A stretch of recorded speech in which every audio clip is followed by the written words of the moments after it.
Let me give you an example of what I mean. Let me marshal the evidence here, because I'm not telling you a story, I'm making a case, ladies and gentlemen of the jury. Some evidence. Dan Ariely, one of the great economists of our time, he and 3 colleagues did a study of some MIT students. They gave these MIT students a bunch of games that involved creativity and motor skills and concentration. And they offered them for performance 3 levels of rewards.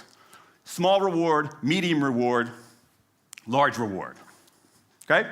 Do really well, you get the large reward, on down. What happened? As long as the task involved only mechanical skill, bonuses worked as they would be expected. The higher the pay, the better the performance. Okay? But once the task called for even rudimentary cognitive skill, a larger reward led to poorer performance. Then they said, okay, let's see if there's any cultural bias here. Let's go to Madurai, India and test this. Standard of living is lower. In Madurai, a reward that's modest by North American standards is more meaningful there. Same deal. A bunch of games, 3 levels of rewards. What happens? People offered the medium level of rewards, did no better than people offered the small rewards. But this time, people offered the highest rewards. They did worst of all. In 8 of the 9 tasks we examined across 3 experiments, higher incentives led to worse performance. Is this some kind of touchy-feely socialist conspiracy going on here?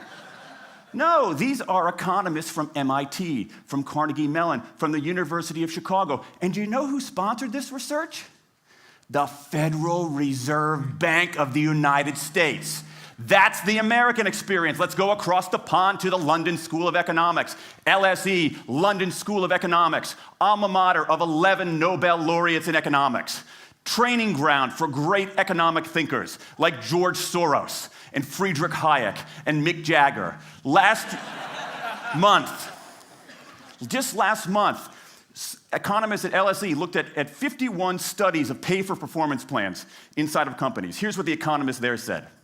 We find that financial incentives can result in a negative impact on overall performance. There's a mismatch between what science knows and what business does. And what worries me as we stand here in the rubble of the economic collapse is that too many organizations are making their decisions, their policies about talent and people, based on assumptions that are outdated, unexamined, and rooted more in folklore than in science. And if we really want to get out of this economic mess, and if we really want high performance on those definitional tasks of the 21st century, the solution is not to do more of the wrong things, to entice people with a sweeter carrot or threaten them with a sharper stick. We need a whole new approach. The good news about all this is that the scientists who've been studying motivation have given us this new approach. It's an approach built much more around intrinsic motivation, around the desire to do things because they matter, because we like it, because they're interesting, because they're part of something important.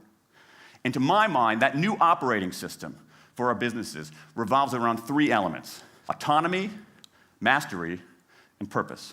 Autonomy, the urge to direct our own lives. Mastery, the desire to get better and better at something that matters. And purpose, the yearning to do what we do in the service of something larger than ourselves. These are the building blocks of an entirely new operating system for our businesses.